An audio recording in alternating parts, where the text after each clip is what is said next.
Pahalgam case को लेकर जहां एक ओर भारत की जवाबी कार्रवाई की अटकलें लगाई जा रही थीं, वहीं अब एक ऐसा अप्रत्याशित घटनाक्रम सामने आया है जिसने सभी को चौंका दिया है। इस मामले में भारतीय वायुसेना यानी इंडियन एयरफोर्स को खुद सामने आकर माफी मांगनी पड़ी, जिससे पूरे देश में हलचल मच गई है। इस वीडियो में हम सिर्फ इसी पर बात नहीं करेंगे, बल्कि पाकिस्तान और पहलगाम से जुड़ी कई अहम और गोपनीय जानकारियां भी आपके साथ साझा करेंगे। इसलिए वीडियो को अंत तक जरूर देखें ताकि आप हर अपडेट को जान सकें। अब बात करते हैं PSL यानी पाकिस्तान सुपर लीग की। ताजा खबरों के मुताबिक PSL के ब्रॉडकास्टिंग स्टाफ में कई भारतीय नागरिक भी काम कर रहे थे। आपको बता दें कि किसी भी टूर्नामेंट के सफल ब्रॉडकास्ट के लिए एक बहुत ही कुशल टीम की जरूरत होती है। जब ये सभी टीमें मिलकर काम करती हैं, तभी एक बड़े टूर्नामेंट का स्मूथ टेलीविजन और OTT ब्रॉडकास्ट संभव हो पाता है। अब जो खुलासा हुआ है वो यह है कि PSL के इस प्रोफेशनल ब्रॉडकास्टिंग यूनिट में भी कई भारतीय एक्सपर्ट्स शामिल थे जो तकनीकी और क्रिएटिव सपोर्ट दे रहे थे। पहलगाम हमले के बाद भारत सरकार ने सख्त रुख अपनाते हुए सभी पाकिस्तानी नागरिकों को 48 घंटे के अंदर भारत छोड़ने का आदेश दिया। इस पर पाकिस्तान ने भी जवाबी कदम उठाते हुए अपने देश में मौजूद भारतीय नागरिकों को 48 घंटे के अंदर देश छोड़ने को कहा। लेकिन इस बीच पाकिस्तान सुपर लीग और पाकिस्तान क्रिकेट बोर्ड ने पाकिस्तान सरकार से एक खास गुजारिश की थी। उन्होंने कहा कि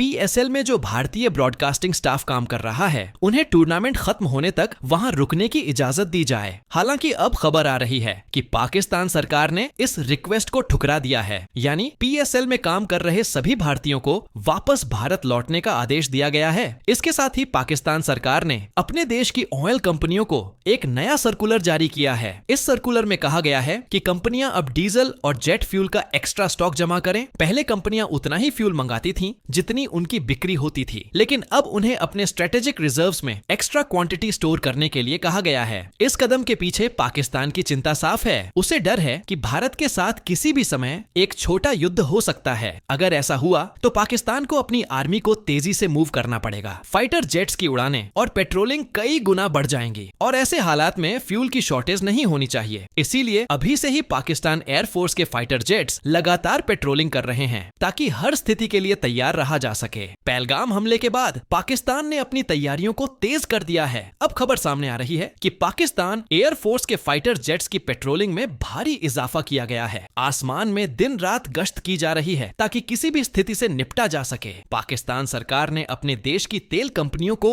एक सख्त निर्देश दिया है, वो अब डीजल और जेट फ्यूल का पर्याप्त स्टॉक जमा करें। वॉर के हालात में फ्यूल की किल्लत न हो, इसीलिए पहले से ही तैयारी शुरू कर दी गई है। अब बात करते हैं भारत से जुड़ी एक अचानक हुई घटना जिसने सबको चौंका दिया। मध्य प्रदेश के शिवपुरी जिले के पिछोर कस्बे में एक घर की छत पर एक भारी भरकम मेटल ऑब्जेक्ट गिर गया। यह चीज इतनी भारी थी कि घर की छत टूट गई, 2 कमरे बुरी तरह डैमेज हो गए और पास खड़ी एक गाड़ी को भी नुकसान पहुंचा। इस घटना के बाद इलाके में अफरा तफरी मच गई। कुछ ही घंटों के अंदर भारतीय वायुसेना ने एक आधिकारिक बयान जारी किया। उन्होंने माना कि यह एक एक्सीडेंट था और जो मेटल का हिस्सा गिरा वो उनके एक एयरक्राफ्ट से गलती से गिरा हुआ नॉन एक्सप्लोसिव एरियल स्टोर था। IAF ने इस पूरी घटना की जिम्मेदारी ली और कहा कि जांच की जा रही है ताकि आगे ऐसा कुछ न हो। नॉन एक्सप्लोसिव एरियल स्टोर्स वे उपकरण होते हैं जो फाइटर जेट्स या मिलिट्री एयरक्राफ्ट्स के साथ अटैच किए जाते हैं, लेकिन उनके अंदर कोई धमाकेदार मटेरियल नहीं होता। इनमें शामिल हो सकते हैं फ्यूल टैंक, सेंसर्स और निगरानी उपकरण। दुनिया की हर एयरफोर्स ट्रेनिंग मिशनों में इन डमी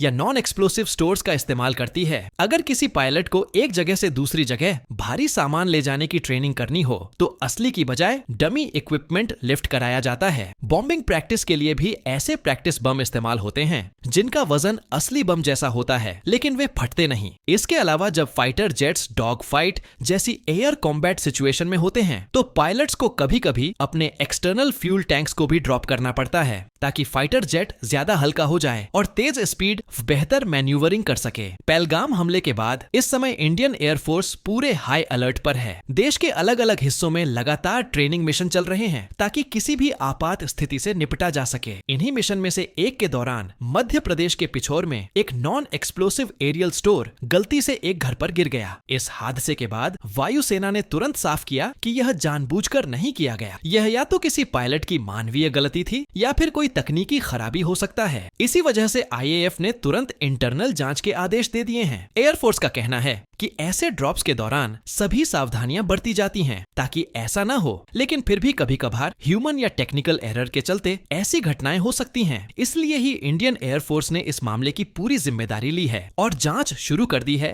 कि यह गलती कहां और कैसे हुई। अब उम्मीद की जा रही है कि सरकार या इंडियन एयरफोर्स इस नुकसान की भरपाई करेगी और परिवार को उचित मुआवजा दिया जाएगा। इस बीच पहलगाम हमले को लेकर पाकिस्तान के प्रधानमंत्री शहबाज शरीफ का एक नया बयान सामने आया है। उन्होंने कहा है कि पाकिस्तान भारत के साथ मिलकर एक न्यूट्रल और ट्रांसपेरेंट इन्वेस्टिगेशन के लिए तैयार है। उनका कहना है कि इस जांच में दोनों देशों के एक्सपर्ट शामिल होंगे और भारत को सबूत साझा करने होंगे ताकि असली दोषियों को पकड़ा जा सके। हालांकि भारत का रुख इस पर साफ है। पाकिस्तान पहले भी मुंबई हमले में भारत के दे गए सबूतों पर कोई ठोस कार्रवाई नहीं कर पाया। ऐसे में अब इस नए स्टेटमेंट को सिर्फ डिप्लोमेटिक प्रेशर से बचने की कोशिश माना जा रहा है। अब बात करते हैं उस आतंकी संगठन TRF की जिसने सबसे पहले पहलगाम हमले की जिम्मेदारी ली थी। TRF, जिसे माना जाता है कि ये पाकिस्तान बेस्ड आतंकी संगठन लश्कर-ए-तैयबा की एक्सटेंशन है, अब अपने बयान से पलट गया है। ताजा प्रेस रिलीज में TRF ने कहा है कि हमले में उनकी कोई भूमिका नहीं है। उनका कहना है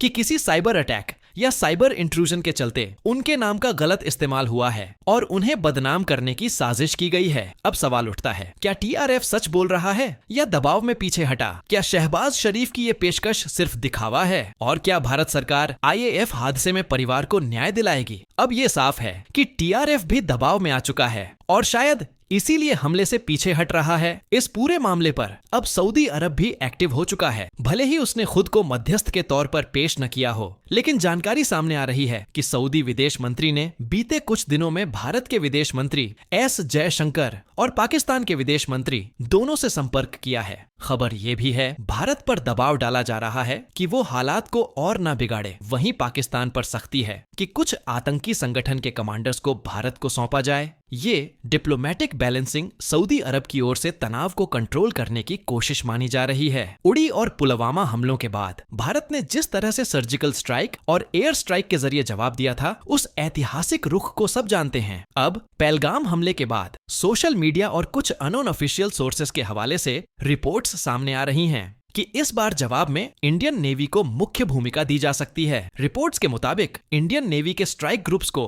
अरब सागर में तैनात किया गया है। साथ ही भारत ने 2 न्यूक्लियर पावर्ड सबमरीन भी ऑपरेशनल कर दी हैं, जो अब समुद्र में एक्टिव हैं। इससे साफ है कि भारत ने इस बार जवाब देने के लिए तीनों सेनाओं को अलर्ट मोड पर डाल दिया है। तो जैसा कि हमने देखा, इस बार ऐसा माना जा रहा है कि इंडियन नेवी को एक्शन में आने का मौका दिया जा सकता है। अब पूरा देश इंतजार कर रहा है कि पहलगाम हमले का जवाब कब और कैसे दिया जाएगा। लेकिन इस सब के बीच एक सवाल खड़ा होता है, क्या पाकिस्तान, जो अक्सर न्यूक्लियर हथियारों की धमकी देता है, वाकई में किसी स्मॉल स्केल वॉर की स्थिति में ऐसा कोई कदम उठाने की हिम्मत रखता है, या फिर ये सिर्फ एक डिप्लोमेटिक प्रेशर बनाने की रणनीति है? नीचे कमेंट करके जरूर बताएं कि आपकी इस पर क्या राय है। आज की जियोपॉलिटिक्स में हर 24 घंटे में नई चालें, नए यू टर्न और बड़े उलटफेर सामने आ रहे हैं। हर कोई किसी न किसी को नीचा दिखाने में लगा है। ऐसे माहौल में ये जरूरी है कि भारत कभी भी पीछे न रहे और इसी विजन के साथ मोदी सरकार लगातार सक्रिय है, चाहे बात डिफेंस, डिप्लोमेसी